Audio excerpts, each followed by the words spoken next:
Hi குட்டீஸ், வாங்க நம்ம கதைக்களத்திற்கு செல்லலாம். அன்று மாலை மைதானமே பரபரப்பாக இருந்தது. இறுதிப் போட்டி இன்னும் சில நிமிடங்களே மிச்சம். ஏலியஸ் அந்த அணியின் நட்சத்திர ஆட்டக்காரன். மின்னல் வேகம் அவனுக்கு சொந்தம்.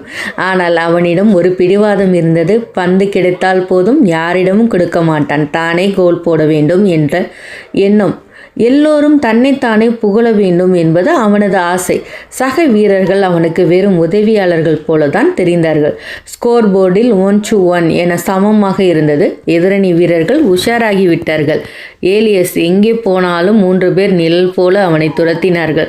பந்து அவனிடம் வரும்போதெல்லாம் முட்டி மோதி அதை பறித்து கொண்டார்கள். ஏலியஸ்க்கு கோபமாக வந்தது. தன் அணி வீரர் மார்க்கஸ் கோல் போடுவதற்கு மிகச் சரியான இடத்தில் காலியாக நின்று கொண்டிருந்தார். ஆனால் ஏலியஸ் அவரை பார்த்தும் பார்க்காதது போல திரும்பிக் கொண்டான். நான் தான் ஹீரோவாக வேண்டும், இதுதான் அவன் மனதில் ஓடியது. ஆட்டம் ஒரு நிமிடம் நின்றது. பயிற்சியாளர் ஏலியஸை அருகில் அழைத்தார். ஏலியஸ், அங்கே பார் என்ற ஸ்கோர் போர்டை காட்டினார்.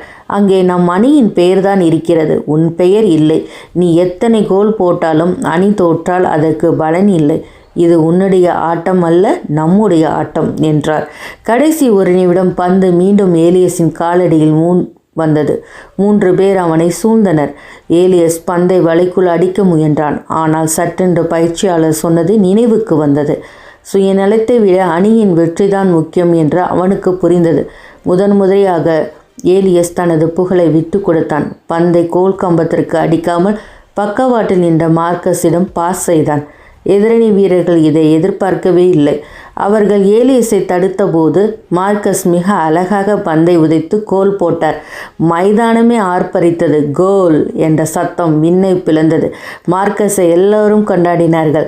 ஒரு நிமிடம் ஏலியஸின் மனம் மிக லேசாக வருந்தியது.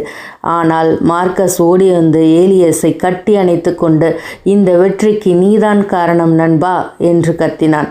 தனி ஒருவனாக கைத்தட்டல் வாங்குவதை விட ஒரு அணியாக வெற்றி கோப்பை தூக்குவதில் இருக்கும் சந்தோஷம் ஏலியஸுக்கு அன்றுதான் புரிந்தது. நன்றி, வணக்கம்.